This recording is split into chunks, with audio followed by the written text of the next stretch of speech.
Hello everyone, मैं doctor Nilima. आज के इस वीडियो का टॉपिक है मैकेनिज्म ऑफ रीडिंग। तो ज़्यादा बात ना करते हुए आइए शुरुआत करते हैं। मैकेनिज्म ऑफ रीडिंग को जानने से पहले संक्षेप में समझते हैं कि रीडिंग क्या है। तो लिखित भाषा के लिपि चिन्हों को पहचान कर उसके अर्थ एवं भाव को समझते हुए पढ़ने की क्रिया ही पठन है, रीडिंग है। अर्थात जब हम किसी के द्वारा लिखे गए लेख को, कहानी को या कविता को, निबंध एवं नाटक इत्यादि को पढ़कर इसका अर्थ एवं भाव ग्रहण करते हैं तो हमारी यह क्रिया पठन कहलाती है। अर्थात जब व्यक्ति अपने भाव विचारों को कविता, कहानी इत्यादि में व्यक्त करता है तो हम उसे पढ़ते हैं, उन विचारों को पढ़ते हैं, लिखित विचारों को पढ़ते हैं, तो यही क्रिया पठन कहलाती है, रीडिंग कहलाती है। पढ़ने के दौरान पाठक विषय वस्तु को कितना ग्रहण कर पा रहा है, यह पाठक की उम्र, उसकी परिपक्वता, विषय वस्तु में उसकी रुचि, विषय संबंधी उसकी समझ एवं पढ़ने के वातावरण इत्यादि पर निर्भर करता है। हमें जो चीज़ पढ़ना अच्छा लगता है अक्सर हम उसी को पढ़ते हैं। ये अलग बात है कि जो कोर्स कर रहे हैं उससे संबंधित जो भी विषय वस्तु है उन्हें हम पास होने के लिए पढ़ते हैं या फिर उस विषय का ज्ञान प्राप्त करने के लिए पढ़ते हैं। अब देखते हैं कि पढ़ने की यांत्रिकी का क्या अर्थ है, अर्थात रीडिंग ऑफ मैकेनिज्म का क्या अर्थ है। जब भी हम पढ़ते हैं तो हम क्या पढ़ते हैं? जो लिखित शब्द हैं उनको पढ़ते हैं, वाक्य हैं उनके छोटे छोटे वाक्यों को पढ़ते हैं, फिर बड़े वाक्यों को भी पढ़ते हैं।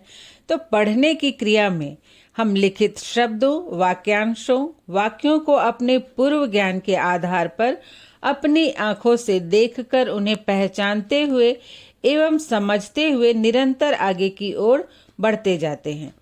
पढ़ने के दौरान आंखों से किताब की दूरी कितनी होनी चाहिए, बैठने का सही तरीका क्या है, पढ़ने की गति क्या होनी चाहिए, पढ़ते समय आंखों का विस्तार या कब कब विराम लेना है, कितना लेना है इत्यादि ही पढ़ने की यांत्रिकी है। इसे ही रीडिंग ऑफ मैकेनिज्म कहते हैं। पढ़ने की यांत्रिकी से संबंधित जो तत्व हैं उन्हें हम निम्नलिखित शीर्षकों के अंतर्गत रख सकते हैं। नंबर 1 है वातावरण, अर्थात पढ़ने का वातावरण कैसा होना चाहिए। नंबर 2 है उचित आसन, अर्थात किस प्रकार से बैठकर पढ़ना चाहिए। और नंबर 3 है पठन कौशल, अर्थात पढ़ने के लिए कौन कौन से स्किल्स होने चाहिए। सबसे पहले हम देखेंगे कि रीडिंग इन्वायरमेंट किस प्रकार का होना चाहिए। नंबर 1 है आरामदायक मेज एवं कुर्सी। तो पढ़ने के लिए जिस भी मेज का, कुर्सी का अर्थात बेंचेस का प्रयोग किया जाए वो आरामदायक होना चाहिए। मेज एवं कुर्सी का आकार छात्रों की आयु के अनुसार होना चाहिए जिस पर वह आरामदायक स्थिति में बैठकर पढ़ सके। अर्थात जो भी मेज एवं कुर्सी बनाई जाए उसकी ऊंचाई छात्रों के आयु के अनुसार होनी चाहिए। जैसे जो छोटे उम्र के छात्र हैं जिनकी हाइट कम है तो उसको देखते हुए मेज एवं कुर्सी का, बेंचेस का निर्माण करना चाहिए और बड़े छात्रों को उनकी हाइट को देखते हुए उसके आधार पर बेंच एवं कुर्सी का निर्माण होना चाहिए। कुर्सी की बनावट ऐसी होनी चाहिए जिस पर छात्र अपने पैरों को आरामदायक स्थिति में रख सके। जैसे जो बेंच होते हैं या डेस्क होते हैं उस पर पैरों को रखने के लिए भी स्थान बना हुआ होता है जिस पर अपने पैर को आरामदायक स्थिति में रखकर बैठकर पढ़ सके। आजकल तो घरों में भी बच्चे पढ़ते हैं तो स्टडी टेबल होता है, आराम से बैठकर स्टडी टेबल पे अपने बुक को रख के पढ़ते हैं। तो पढ़ते समय सबसे पहले ये होना चाहिए कि जो हमारा बॉडी है वो आरामदायक स्थिति में हो, क्योंकि अगर कष्ट होगा बैठने में तो पढ़ने में मन नहीं लगेगा, सारा ध्यान कष्ट पे ही रहेगा। नंबर 2 है शांतिपूर्ण वातावरण। तो पढ़ने की जगह शांतिपूर्ण होनी चाहिए, शोरगुल से दूर होनी चाहिए। हम पढ़ते भी हैं, जो फिलॉसफी ऑफ एजुकेशन है, कि प्राचीन काल में जो गुरुकुल हुआ करते थे वे शहर के शोरगुल से दूर जंगलों में हुआ करते थे। लेकिन अब वैसा संभव नहीं है। स्कूल शहरों में भी होते हैं, रोड के किनारे भी होते हैं। लेकिन जो पढ़ने की जगह हो, कोशिश करनी चाहिए कि वो शांतिपूर्ण हो, जिससे पढ़ते समय छात्रों का ध्यान भंग ना हो, वो एकाग्रचित्त होकर पढ़ सके। नेक्स्ट है नंबर 3, उचित प्रकाश की व्यवस्था। तो पढ़ने के लिए रोशनी का होना तो आवश्यक ही है। कम रोशनी में पढ़ने से छात्रों की मस्तिष्क एवं आंखों पर बुरा प्रभाव पड़ता है। अगर रोशनी कम हो तो पढ़ने में आंखों पर जोर पड़ता है, जिससे सिर में भी दर्द हो सकता है, आंखों में भी दर्द हो सकता है, आंखों पर बुरा प्रभाव भी इसका पड़ता है। इसलिए विद्यालयों के कक्षा कक्ष या पुस्तकालयों में चारों ओर उचित मात्रा में प्रकाश की व्यवस्था की जाती है, अर्थात आंखों पर ज़्यादा जोर ना पड़े, बच्चे अच्छे से पढ़ सकें, इसलिए विद्यालयों में पर्याप्त रोशनी की व्यवस्था रहती है। और जब बच्चे अपने घर में भी पढ़ाई कर रहे हों तो उस समय भी रोशनी की पर्याप्त व्यवस्था होनी चाहिए। आजकल तो टेबल लैंप भी है, उसका भी यूज कर सकते हैं पढ़ते समय। नेक्स्ट है नंबर 4, संवातन वायु संचार अर्थात वेंटिलेशन। पढ़ने के कक्ष या कमरे में वायु के संचार की भी उचित व्यवस्था होनी चाहिए, जिससे कमरे का वातावरण शुद्ध बना रहे और पाठक को किसी प्रकार की परेशानी ना हो। तो वेंटिलेशन तो बहुत ही ज़रूरी होता है, और जिस कक्ष में बैठकर पढ़ रहे हो, जिस कमरे में बैठकर पढ़ रहे हो, वहाँ वेंटिलेशन और भी ज़रूरी है, नहीं तो बहुत देर तक बैठे बैठे घुटन सी महसूस होने लगती है। विशेषकर विद्यालय में या फिर पुस्तकालयों में वेंटिलेशन और प्रकाश की बहुत अच्छी व्यवस्था होनी चाहिए, क्योंकि वहाँ पर बहुत सारे छात्र बहुत अधिक संख्या में एक साथ बैठकर पढ़ते हैं। नेक्स्ट है नंबर 5, पढ़ने का स्थान। सार्थक पठन पढ़ने के स्थान पर भी निर्भर करता है, अर्थात हम जो कुछ भी पढ़ते हैं उसे समझते हुए ग्रहण कर सके, उसके अर्थ को समझ सके, ये इस बात पर भी निर्भर करता है कि हम किस स्थान पर पढ़ रहे हैं। तो सार्थक पठन के लिए भी विद्यालय में पढ़ने के लिए पुस्तकालय की व्यवस्था रहती है, जहाँ पर छात्र शांतिपूर्ण वातावरण में एकाग्रता के साथ पढ़ सकें। घर में भी यदि संभव हो तो पढ़ने के लिए एक अलग से कक्ष होना चाहिए, जहाँ लोगों के आने जाने से पाठक का, पढ़ने वाले बच्चे का ध्यान भंग ना हो। इसके अतिरिक्त पढ़ने का स्थान साफ सुथरा हो, हवादार हो और रोशनी युक्त हो, ये सब बातें भी आवश्यक होती हैं। अब हम बात करते हैं प्रॉपर पोस्चर की, उचित आसन एवं मुद्रा की, कि पढ़ते समय किस प्रकार से बैठना चाहिए, अपने पैरों हाथों को किस प्रकार से रखना चाहिए। नंबर 1 है सीधा बैठना। पढ़ने के लिए उचित आसन या मुद्रा में बैठना अत्यंत ही आवश्यक होता है। पढ़ते समय पाठक को सीधा बैठना चाहिए, उसकी रीढ़ की हड्डी सीधी होनी चाहिए और पैर 90 डिग्री का कोण बनाते हुए लटके रहने चाहिए, क्योंकि झुक के बैठने से पीठ में भी दर्द हो सकता है। इसलिए हमेशा जब भी पढ़ने के लिए बैठे तो सीधे होकर बैठें। नंबर 2 है पैरों एवं हाथों को सहारा। पढ़ते समय अपने हाथों को कोहनी से मोड़कर मेज पर आरामदायक स्थिति से रखना चाहिए, जैसे दोनों हाथों को हम मेज पर रखते हैं और अगर आवश्यकता हो तो लेफ्ट हैंड से बुक के पेज को दबाकर रखते हैं। और पैरों को भी कुर्सी के नीचे पैर रखने के लिए बने स्थान पर आरामदायक स्थिति में रखना चाहिए। अगर बहुत देर तक पैर लटकाकर रखेंगे तो पैर में दर्द होने लगेगा और बहुत लोगों के पैर में स्वेलिंग भी हो जाती है। तो इस तरह से बैठें जिससे कि अधिक समय तक बैठकर पढ़ा जा सके। नेक्स्ट है नंबर 3 और बहुत ही महत्वपूर्ण, कि आंखों से किताब की दूरी। पढ़ते समय पुस्तक को ना तो अपनी आंखों के बहुत नज़दीक रखकर पढ़ना चाहिए और ना ही अपने आंखों से बहुत दूर रखना चाहिए। पाठ्य पुस्तक को अपनी आंखों से लगभग अर्थात कम से कम 1 फीट की दूरी पर रखकर पढ़ना चाहिए।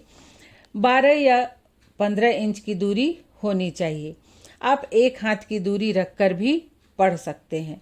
और अगर घर में पढ़ाई कर रहे हो तो इस प्रकार से बैठे कि पुस्तक पर रोशनी बाईं ओर से पड़े। तो इस प्रकार से बहुत लोग को आपने देखा होगा कि बहुत नज़दीक रखकर पुस्तक को पढ़ते हैं। तो ये भी पढ़ने का सही तरीका नहीं है। अगर बहुत ज़्यादा दूर भी रख रहे हैं जिसे आप स्पष्ट रूप से नहीं देख पा रहे हैं, आंखों पर जोर पड़ रहा है, वो भी पढ़ने का सही तरीका नहीं है। कम से कम 1 फीट की दूरी जरूर बना कर रखें। उससे अधिक दूरी बना सकते हैं तो ये और भी अच्छी बात है। नंबर 4 है एकाग्रता। तो पढ़ने के लिए एकाग्रता का होना अत्यंत ही आवश्यक है। आप हड़बड़ में कुछ भी नहीं पढ़ सकते या फिर आप जल्दी जल्दी कुछ भी नहीं पढ़ सकते।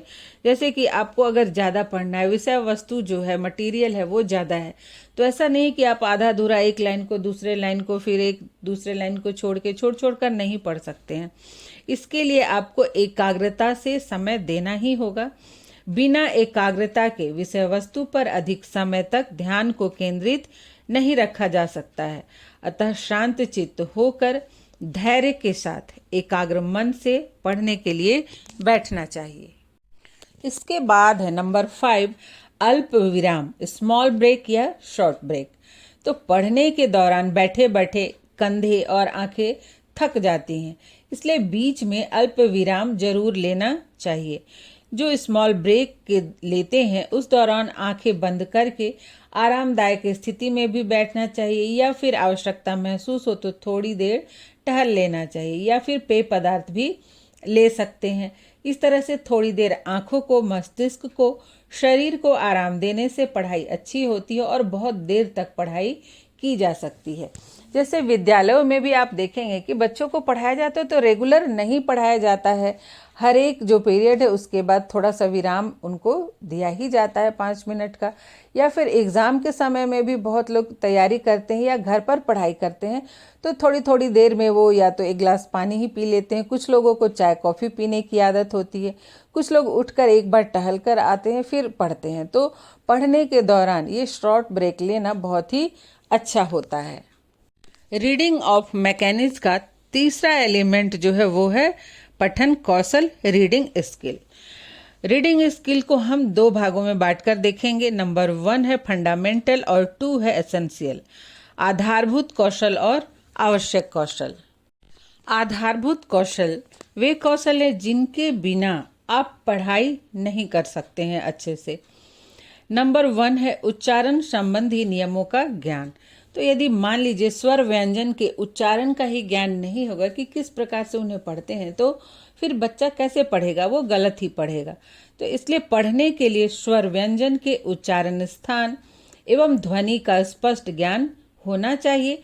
इसके अतिरिक्त संयुक्ताक्षरों, सुर, लहर, बलाघात, विराम चिन्हों से संबंधित नियमों का भी ज्ञान आवश्यक है कि जो संयुक्ताक्षर हैं उनका उच्चारण कैसे होता है, उतार चढ़ाव के साथ कैसे पढ़ते हैं, कहाँ बलाघात होना चाहिए, विराम चिन्हों पर उन्हें कितना रुकना है, कब रुकना है, इन सब नियमों का ज्ञान आवश्यक है।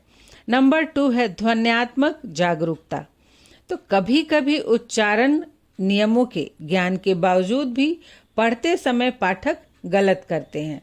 अतः पढ़ते समय पाठक को जागरूक रहना चाहिए कि किस प्रकार से अक्षर का उच्चारण कर रहे हैं। कभी कभी किसी एक अक्षर का उच्चारण अलग होता है, किंतु यदि इस अक्षर का उच्चारण दूसरा अक्षर के साथ संयुक्त रूप से किया जाए तो उच्चारण ध्वनि बदल जाती है। जैसे सामान्य, तो बच्चे आधा जो न लिखा हुआ है इसको भी पूरा न की तरह पढ़ते हैं, जैसे सामान्य। या फिर स्कूल है तो इसको स्कूल पढ़ते हैं या कोई स्कूल पढ़ते हैं। उसी प्रकार से मुश्किल है तो इसको मुसिकल पढ़ते हैं। तो इस तरह से कई जो शब्द हैं इनके उच्चारण की ध्वनियाँ बदल जाती है। तो इन सब को ध्यान से पढ़ना चाहिए। नंबर 3 है पढ़ने की गति एवं प्रवाह। तो पढ़ते समय ना तो बहुत ही अधिक तेज गति से और ना ही बहुत धीमी गति से पढ़ना चाहिए। रुक रुक कर भी नहीं पढ़ना चाहिए, बल्कि मध्यम गति से समझते हुए धारा प्रवाह पढ़ना चाहिए, जिससे जो भी पढ़ रहे हो उसका अर्थ स्पष्ट हो सके। जैसे जो छोटे बच्चे होते हैं तो वो अभी सीख रहे होते हैं पढ़ना, वे स्वर व्यंजन का ज्ञान अभी उनके अंदर स्पष्ट नहीं होता है, तो वो बहुत ही रुक रुक कर शब्दों को, मात्राओं को मिला मिला कर पढ़ते हैं, इसलिए वो उन्हें अर्थ समझने में दिक्कत होती है। और बहुत तेज गति से भी अगर आप पढ़ेंगे रटने के जैसा, तो भी आप क्या पढ़ रहे हैं वो समझ में नहीं आता है, वो आप केवल रटते हैं। और बहुत धीमी गति से भी पढ़ेंगे तो भी आपको अर्थ स्पष्ट नहीं होगा। इसलिए ना तो बहुत जल्दी जल्दी पढ़ना है और ना ही बहुत धीमे से पढ़ना है, मध्यम गति से समझते हुए रेगुलर पढ़ना चाहिए। नंबर 4 है पर्याप्त शब्द भंडार। उचित गति से पाठ्य सामग्री को समझते हुए पढ़ने के लिए पर्याप्त शब्द भंडार का होना आवश्यक है। पर्याप्त शब्द भंडार होने पर ही विषय वस्तु को आत्मसात किया जा सकता है।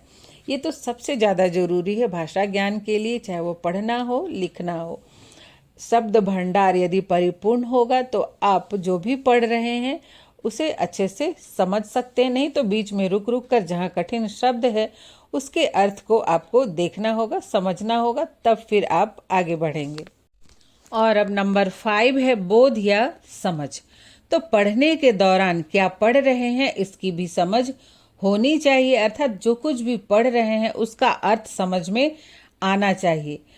बिना अर्थ समझे हुए पढ़ना निरर्थक होता है, फिर उसे रटना पड़ता है। अब हम देखेंगे कि पढ़ने के आवश्यक कौशल क्या हैं। नंबर 1 है आंखों की गति। तो जब हम पढ़ते हैं तो हमारी आंखें जो है वो गतिशील होती है। हम एक एक शब्द और वाक्यों को पढ़ते जाते हैं। तो पढ़ते समय हमें पंक्ति में न्यूनतम संख्या का निर्धारण करते हुए पंक्ति से पढ़ना चाहिए, बीच में छोड़ छोड़ कर नहीं पढ़ना चाहिए। बहुत लोग होता है कि जल्दी जल्दी पढ़ते हैं तो उसमें कई लाइनों को बीच में छोड़ देते हैं। इसके अतिरिक्त हमें बाएं से दाएं की ओर पढ़ना चाहिए और ऊपर से नीचे की ओर पढ़ना चाहिए और आगे से पीछे की ओर बढ़ना चाहिए। जैसे हम जहाँ से शुरुआत करते हैं उससे पीछे की ओर राइट साइड बढ़ते जाते हैं। अर्थात जब भी पढ़ना आरंभ करें तो आंखों की गति लगातार आगे की ओर नियमित और लयबद्ध होनी चाहिए। और पढ़ते वक्त कभी कभी ऐसा भी होता है कि जब हमें कोई नया शब्द मिलता है या कठिन शब्द मिलता है तो वहाँ पर रुक जाते हैं और जब उसके अर्थ को समझ लेते हैं तब आगे बढ़ते हैं। या फिर कभी कभी ऐसा भी होता है कि हम पिछले पेज को फिर से पलटकर देखते हैं। हमें लगता है कि अरे हमने पीछे क्या पढ़ा था उसे ठीक से समझा नहीं, इसलिए उसे दोबारा देखते हैं। तो ऐसी स्थिति भी बार बार नहीं आनी चाहिए। आरंभ से ही समझते हुए उचित गति में पढ़ना चाहिए। हमें सामान्य गति से आगे की ओर बढ़ना चाहिए। नंबर 2 है नेत्र विस्तार। नेत्र विस्तार का अर्थ है कि पढ़ने के दौरान हम एक समय में कितने अक्षर या शब्द को पढ़ पाते हैं। दूसरे शब्दों में हम कह सकते हैं कि नेत्र विस्तार एक वाक्य में शब्दों का विभाजन है। जैसे जो छोटे बच्चे होते हैं तो वे एक एक अक्षर को, मात्राओं को मिलाकर तब एक शब्द को पढ़ पाते हैं और धीरे धीरे जैसे वे बड़े होते जाते हैं वे 2 शब्दों, फिर 4 शब्दों और कुछ समय पश्चात वे 8-10 अक्षर वाले शब्दों को भी एक साथ आसानी से पढ़ पाते हैं। जैसे संस्कृत में आप देखेंगे कि एक एक शब्द बहुत सारे अक्षरों से, 10-12 अक्षरों से मिलकर बने होते हैं, तो उन्हें हम तोड़ तोड़ कर पढ़ते हैं, एक साथ उतने बड़े अक्षर को नहीं पढ़ पाते हैं। तो यही है नेत्र विस्तार कि एक बार में हम कितने अक्षर को पढ़ पाते हैं। इसके बाद है नंबर 3 परिचित शब्दावली। तो उचित गति एवं प्रवाह के साथ पढ़ने के लिए शब्द का परिचित होना आवश्यक है।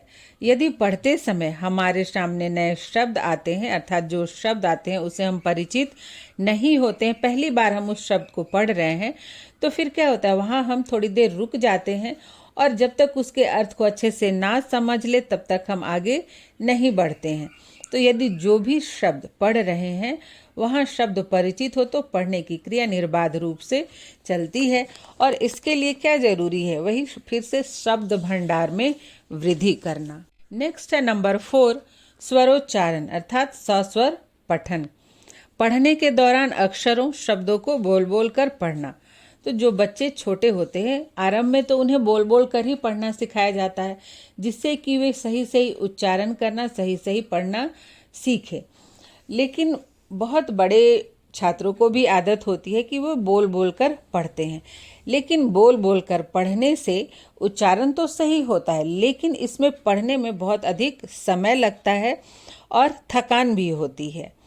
तो इस तरह से बोल बोल कर पढ़ना छोटे उम्र के बच्चों के लिए सही है, लेकिन जब बहुत जो विषय वस्तु है, जो रीडिंग मटेरियल है वो बहुत अधिक है, तो वहाँ पर बोल बोल कर पढ़ना उचित नहीं होता है, क्योंकि इसमें समय अधिक लगेगा और आप थक भी जाएंगे। और अंत में है नंबर 5, प्रतिगमन। प्रतिगमन का अर्थ है फिर से पीछे की ओर जाना। तो पढ़ते समय हम सभी के साथ ऐसा होता है कि फिर से पीछे का पेज पलटकर देखते हैं और उसे समझने का प्रयास करते हैं। इसका तात्पर्य है कि पीछे के पेज को सही तरीके से समझकर नहीं पढ़ा गया था, इसलिए बार बार पीछे के पेज को पलटकर पढ़ना पड़ता है, देखना पड़ता है। यह पढ़ने का सही तरीका नहीं है, इसलिए समझकर पढ़ना चाहिए, जिससे बार बार पीछे की ओर ना देखना पड़े, निरंतर आगे की ओर बढ़ते रहें। तो ये थे रीडिंग ऑफ मैकेनिज। आशा करती हूँ ये आपके लिए हेल्पफुल होगा। अगर हेल्पफुल हो तो कमेंट करके ज़रूर बताएं, लाइक और शेयर भी करें। मिलते हैं नेक्स्ट वीडियो में।